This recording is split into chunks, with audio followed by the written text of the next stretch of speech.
passengers on board.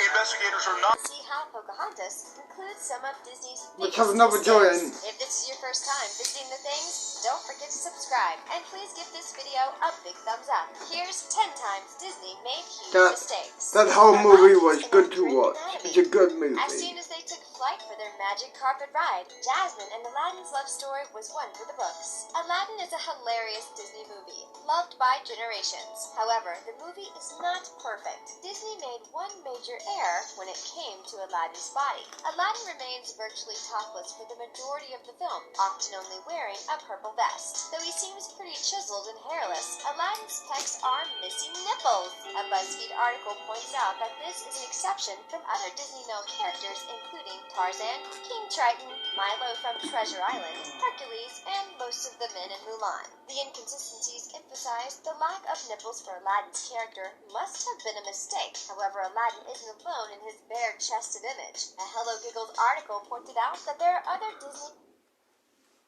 Put it a gas. Let's head to bed. Wake up in the morning, head to school. Like head to class, I mean, not school, but class, dog.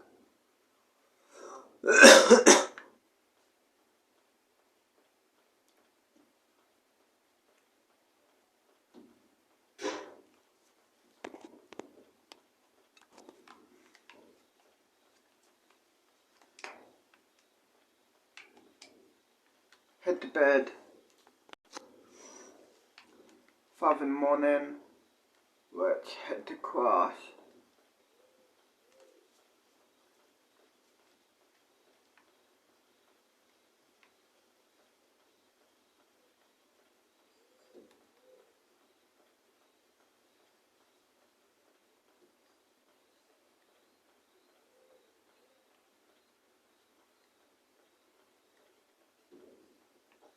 First class for the day should be here.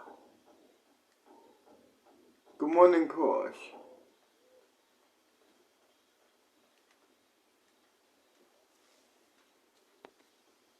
Course dismissed.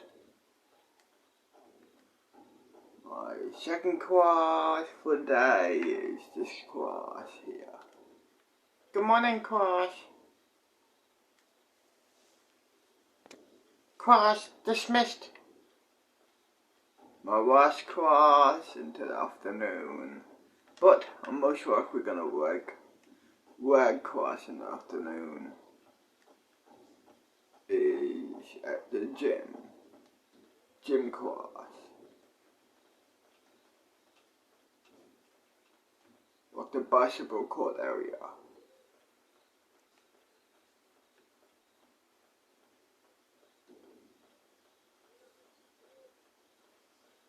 Good morning, class. Today you have to run 10 reps. Go.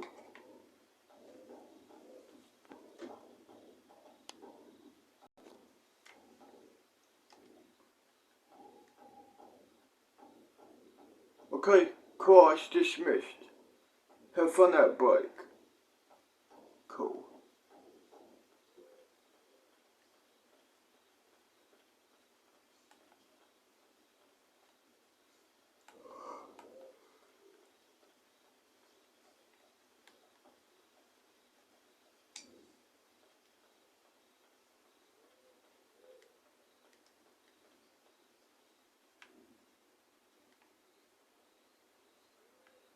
Let's chill around. Let's chill down here.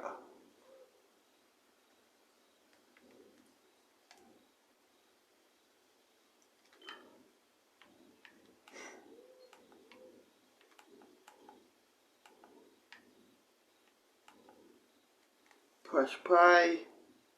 Contemporaries that also seem to have suffered the same neglect, such as Mowgli in The Jungle Book and Gaston from Beauty and the Beast. Do you think this was a conscious decision on Disney's part, or just a mistake? We can't figure out what would dictate the right to bare nipples or not, but it's certainly a hard detail to notice once you're aware of it. Beast's older portrait.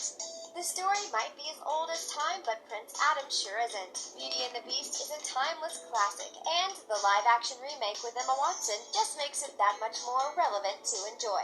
Ever notice how every time you watch a movie, you notice more details about them? This can be finding out more about the story or characters involved, but in Disney's case, it can also mean discovering some illogical mistakes. Belle's finding out about Beast's curse is a turning point in their relationship. While the Beast works on showing her more of his vulnerability, Belle begins to see through his hideous exterior. At the beginning of the movie, the audience learns about Prince Adam's vanity and shallowness that resulted in him being cursed to remain a beast forever unless he can find someone to love him before he turns 21. Lumiere expresses that this happened 10 years prior to when the film takes place. That would mean that Prince Adam couldn't have been more than 11 years old when he was cursed by the Enchantress, yet the portrait of him shows him as a young man. Disney definitely made a mistake with their calculations, but the magic of the movie remains just as effective. Hercules the Fiction. Disney's Hercules was absolutely based on Greek mythology, though there are so many mistakes that it should be. New $2 Warheads Bursties only at Hungry Jack's. Survive the sour. Considering uni? Choose QUT for practical learning to gain real-world skills. Be made clear that Hercules isn't just an adaptation of the myth, but a reimagining. For example, Hercules is a Roman name, so to conform to Greek myth, his name should be spelled Heracles or Heracles. Hera is Hercules' mother in the movie, but this is another mistake. Hercules was born to Zeus and Aklama, who was a mortal human, making Hercules a demigod. The 5 muses in the movie provide the audience with great down the Powhatan people who wanted to help consult in the movie. Ultimately, the Powhatan people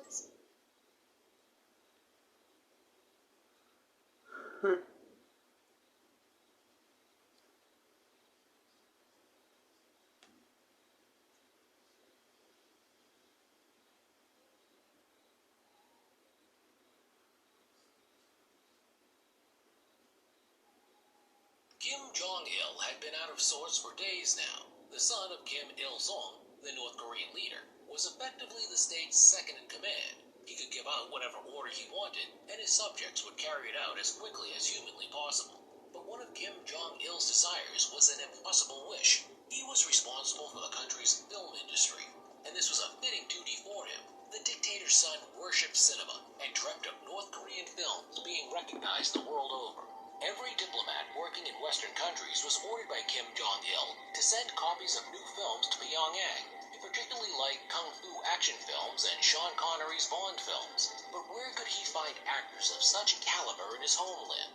Kim Jong-il noticed an absence of enthusiasm from film crews. People from the North Korean film industry knew that the state would feed them even if they created nothing spectacular, since their films came out particularly cliched and lifeless. And then Kim Jong-il came up with an ominous plan. Choi Eun-hee was South Korea's best actress. With her phenomenal charm, she had been compared to Marilyn Monroe and was always given main roles. The beautiful actress was noticed by Shing Sang-ok, a talented director who shot a good deal of symbolic pictures. They got married and founded their own film company. In the 50s and 60s, Choi Eun-hee starred in over 130 films. To the misfortune that abounded in the life of Joe Airy. Everyday struggles became trivial in comparison to his fate. After all, what could be more unfair than execution for a crime you didn't commit? In this edition of Simple Infographic, we'll talk about someone whose real-life tragedy mirrors the plot of Stephen King's The Green Mile. Young Joe was born on April 29, 1915, in the American city of Pueblo, Colorado. His parents, Mary and Henry, moved to the USA from Syria in search of work and a better future. In 1909, the Arity family wound up in Colorado. Joe was their first child. His father found work at a Colorado fuel and ironworks steel mill, which earned the family a small house. As Joe grew up, he was at first no different from other children. But a few years on, there came a cause for concern. When the boy turned 5 years old, he still couldn't speak. Despite this abnormality, in 1921, his parents enrolled Joe in the local Bessemer Elementary School.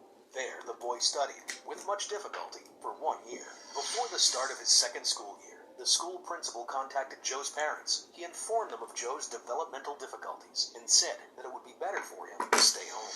The family's poverty prevented them from organizing homeschooling. So, for the next 3 years, from 1922 to 1925, Joe was left on his own. He had no interaction with other children. Most of his time was spent alone, playing with whatever he found and wandering around. Then, in 1923, Henry and Mary had a second son, and a year later, a daughter. His mother's responsibilities increased, and she couldn't provide much attention to her oldest son, trying to feed his large family. Henry Arity quit the factory and went into bootlegging, the underground sale of alcohol. Because of his new occupation, Henry regularly spent time in prison and couldn't spend very much time with his wife and kids. On the advice of neighbors, the head of the family petitioned the Pueblo District Court. In 1925, the court ordered that Joe be sent to the Colorado State Home and Training School for Mental Defectives. Educational institution was located almost 500 kilometers from Pueblo, in the city of Grand Junction. Medical examination showed that Joe's IQ was 46, corresponding with a 6-year-old's level of mental development. At 10 years old, Joe could barely read or write, understand numbers, or distinguish between shapes and colors. In speech, he mainly used short phrases consisting of 2 or 3 words. Additionally, the boy was very shy and passive. All of this was enough to diagnose him as an imbecile. However, Joe's time in the special school was brief. His father was tortured with his conscience. He believed that he had gotten rid of his son, and after 9 months, decided to bring him back home.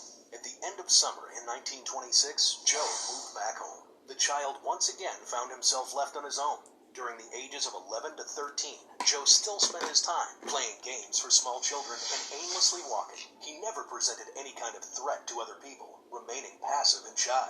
But, as it turned out, society did present a threat to him. In 1929, when Joe was 14 years old, an event occurred that would significantly affect his fate. The young boy was wandering around Pueblo when a group of local teenagers surrounded him. Having cornered Joe, the teenagers began to taunt him and force him into sexual acts. Joe was unable to defend himself. At that time, a probation officer, someone who would monitor parolees and those who had spent time in special institutions, was nearby. Seeing what was going on, he dispersed the teenagers and immediately sent a letter to the Grand Junction School. The officer insisted that Joe required supervision by specialists. Some sources claim that in writing the letter, the officer switched around some of the facts. He wrote extensively about the danger to society posed by the boy, and blamed Joe for the incident. As a result, the mentally disabled youth once again found himself in Grand Junction, and his personal file was marked with a note about sexual deviation. He spent 7 years there from 1929 to 1936. The majority of Joe's time was spent in his room. The specialists didn't consider his condition stable enough, so he wasn't allowed into lessons or on trips to the farm. Later, Joe, who was already 20 years old, began to help in the kitchen, performing simple tasks. All this time, the young man underwent various examinations. The results of one of his medical examinations were noteworthy. Despite his biological age, Joe showed no interest in the opposite sex, or in the topic of sexual relations in general. Railroad tracks passed nearby the school. The Great Depression that erupted in the 1930s led people to try any possible means to get to another city and find work. They would grab onto the passing trains. All of these scenes played out in front of the eyes of the patients, and some of them began to have thoughts of escape. Joe was one of those who decided to run away. On August 9, 1936, he and 3 other patients of the special institution got to the railway station and sneaked onto a train headed for Pueblo. Upon arriving in Pueblo, the 3 others walked around the city, while Joe stayed to wander around near the train station. When the men returned, they found Arity and headed back to Grand Junction together. Joe disappeared on the way back. On August 12th, he separated himself from the others and wandered somewhere for a whole week. It can be assumed that Arity traveled around nearby towns until August 20th, when he was spotted at the Cheyenne railway station in the neighboring state of Wyoming. Here, in search of food and shelter, he came across a special kitchen car which served the workers of the United Pacific Railway Company. The kitchen managers, the Gibson family, hired Joe on as a dishwasher, promising to feed him in exchange. But after a week, on August 26, 1936, the railway kitchen had to move on. The young man couldn't go with them because he wasn't officially an employee. Thus, Joe once again found himself at the Cheyenne station, where on that same day he was arrested by police for vagrancy.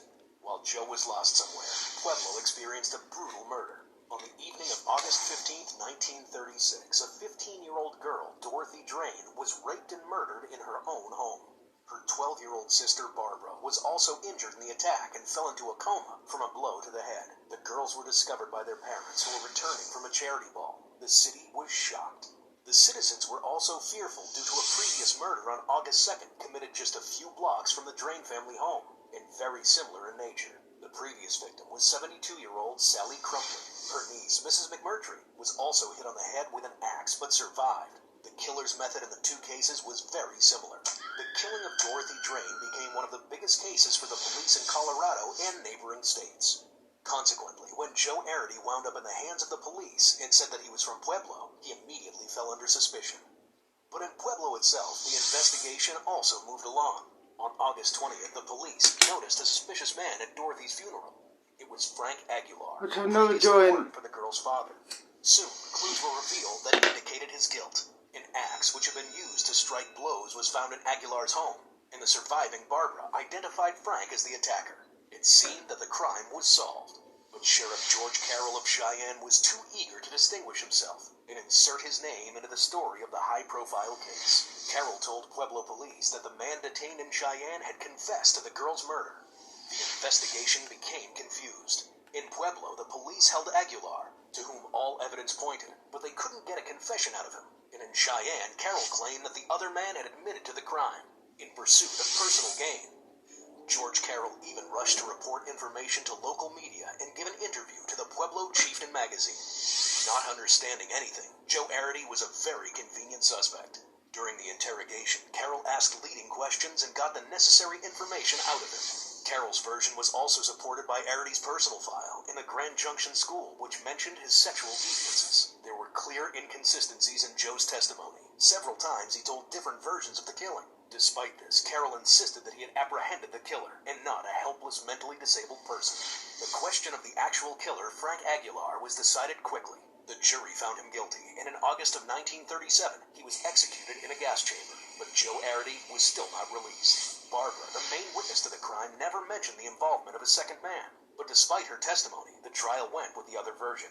During an interrogation, a confession was coaxed out of Joe, that he was at the house together with a man named Frank. Lawyer Fred Bernard, assigned to defend Joe Arity, did everything in his power to get his client acquitted.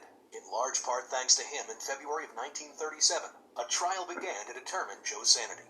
3 psychiatrists gave identical conclusions. The defendant was insane and had the mind of a 6-year-old child. However, George Carroll insisted, and on the strength of the sheriff's good reputation, he was believed. In the final meeting of the trial, the jury took 3.5 hours to make their decision. Despite the results of the psychiatric experts and the lack of eyewitness testimony or direct evidence, Joe was found sane and guilty and sentenced to death.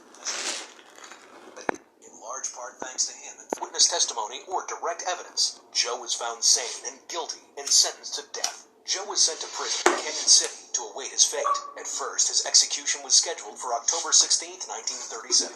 Thanks to the intervention of prison warden Roy Best and Denver attorney Gail Ireland, who took an interest in the case, Joe was able to get a total of 9 deferrals. But in the end, all of his appeals were rejected. For the entire year and a half of his imprisonment, Joe never realized what awaited him. Most of the prisoner's time was spent pushing his toy train around his cell. Sometimes he would read children's books given to him by Warden Best, or make faces at his reflection in a tin plate. Even the most hardened criminals awaiting execution were enamored by him in that prison. In an interview permitted by Roy Best in 1938, Joe said that he didn't want to return home or to school, where he was often picked on. In his words, here in prison, alongside Warden Best, he had found true happiness. For his last dinner, Joe Arity requested ice cream. The next day, January 6, 1939, having said goodbye to his mother, Joe wore a smile as he left for the gas chamber, most likely not understanding what was happening. On the way, he gave away his favorite train to another prisoner. Joe Arity was buried in the prison cemetery on Woodpecker Hill and forgotten.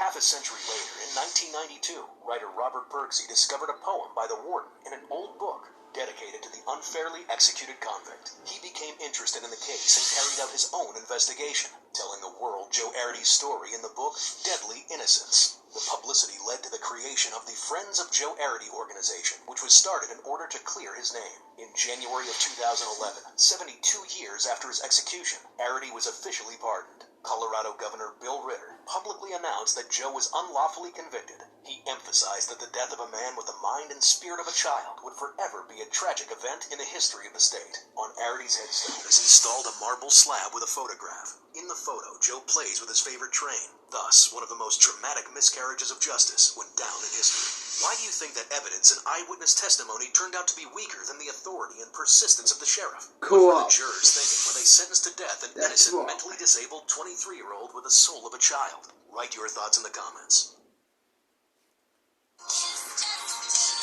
Cool. That's why. Planes are giant monsters made from metal and electronics, used by the majority of us for travel. It's these aircraft that have for many years remained the fastest means of transport, until Hyperloop and space tourism can be counted. And apparently flights open up the whole world to us. For example, you can fly from London to New York in the space of 6 or 7 hours, although in actual fact much more time is required. You have to arrive at the airport in advance. There's queues at customs and registration desks, endless scans, and passengers, documents, and luggage to check. Add waiting to be seated, flight delays, and add frequent acts of God to that. After all that, you climb on board and spend 7 hours at a height of 10,000 meters in a small seat with crying children and... So for those of you who remember, last year around Christmas time, I made... Fuck off. No. Alright, you know that one server I've been playing on recently? Stoneworks? Well, I put a $100,000 bounty on my head. No. In this video, I try to cross the entire map without being killed with a huge bounty on my head. This video was absolutely insane, so if you enjoy, hit the like button down below. We recently hit 4,000 subscribers, which is absolutely insane, so if you want to hop on the train to 100k, hit the red button down below. As always, my socials are in the description, and without further ado, let's jump right into it. So basically, the plan is as soon as I spawn into the world, I'm going to have to start dropping my coords in the chat. Every 10 minutes, then every 5 minutes, and at the very end, every 2 minutes. The only resources I'm going to have at my disposal will be some bread and my brain.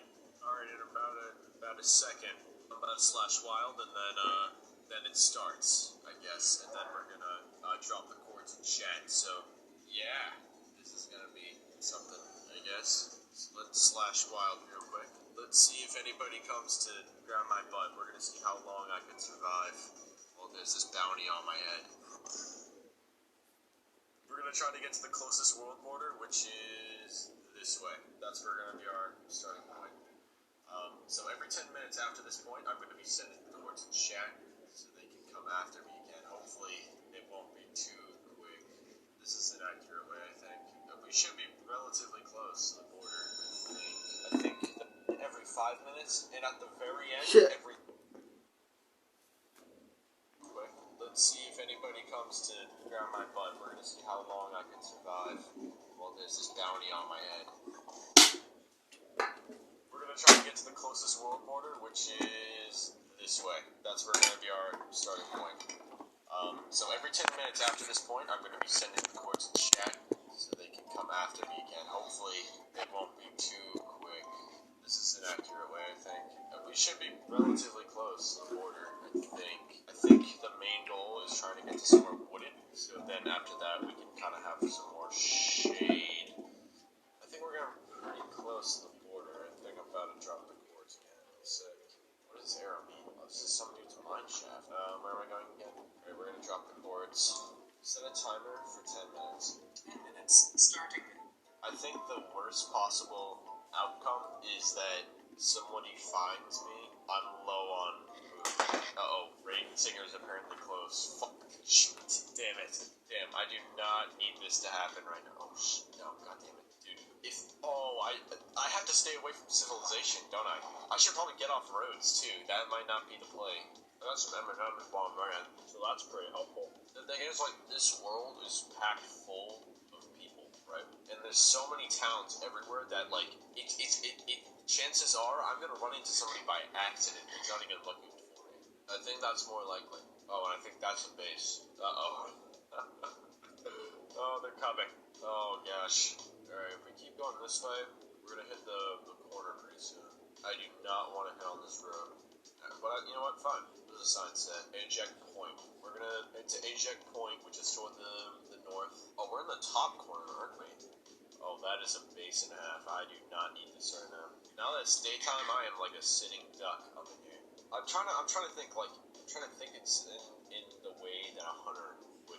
Oh no, Rainsinger just found the arrow that was on the ground. Oh no, how'd they know? Oh, this is a base team. Where do I go? I'm stuck. I'm literally stuck. Where am I supposed to go? Like, actually, where do I go? Damn, I guess we'll have to risk it. It's fine. It's fine. Oh my gosh. Hopefully this is like an unclaimed town. Please be unclaimed. Please be unclaimed. Please. Please. It's unclaimed. Oh my god. Thank the Lord. Alright, time to set coordinates again. Alright, we gotta go. They're so close. Uh-oh. We gotta get out of here.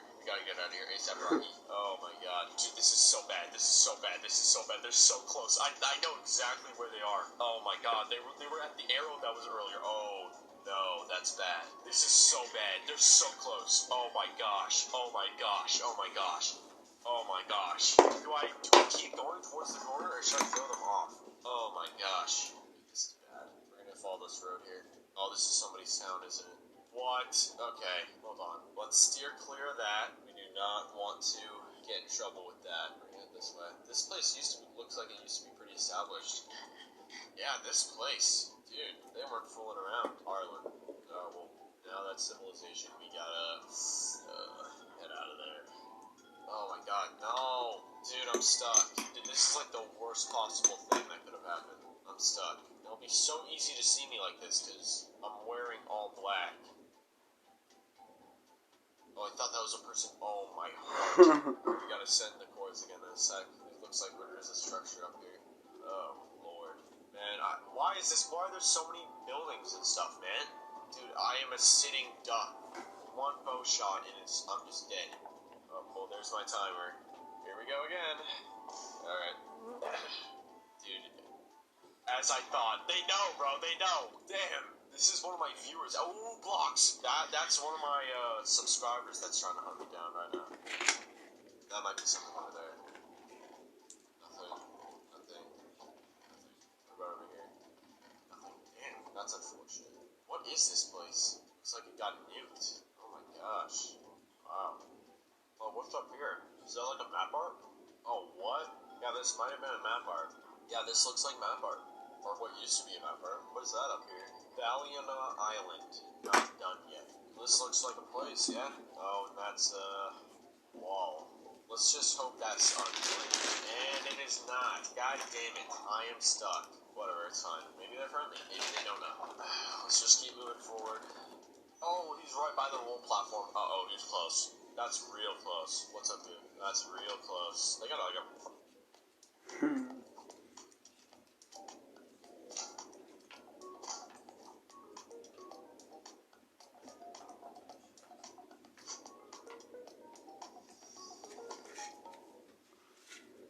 hardcore thing up here. Oh, wow, this place looks sick. Oh, wow, that's... Let's do somewhere else. Boarding school. For bad kids like me.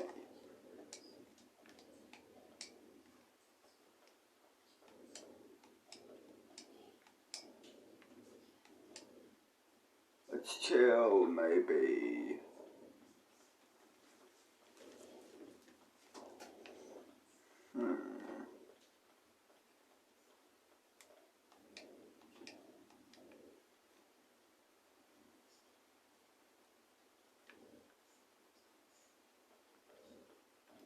Let's chill behind here.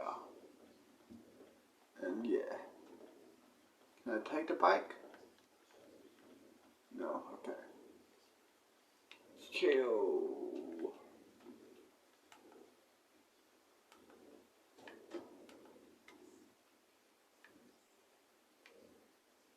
Let's chill right Actually, let's chill here, buddy. Push play. Well, we got a block glitch. We got a block glitch out of here. Oh my gosh, I can't block glitch. No, God. Uh-oh, I might be in a really bad situation. Like, really, really, really bad. This is awful. This is like one of probably the worst thing that could have happened. Scaffolding. I'm not giving up yet. Thank you, ladders, for existing. From here, we're gonna keep going this way. Alright, it's time to put chords in chat again. Right. Oh, it looks like he's close. He's only 200 blocks away! Hold on. Dude, no way. We gotta throw him off. Starting now. We gotta throw him off. Uh-oh, this is bad. Oh, no.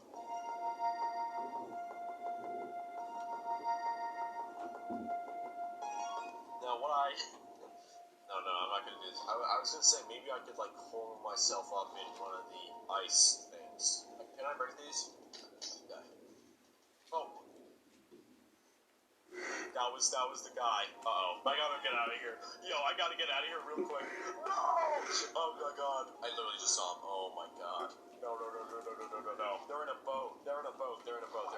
That's really bad. This is not good. And I gotta send my cord soon. That is not good. I don't think he saw me. Did he? Oh, they did see me. Oh, that was so close. Dude, I gotta get out of here. As soon as I post my cord, they're coming, like, over here ASAP Rocky. Dude, we got about a minute 30 seconds. This is not good at all.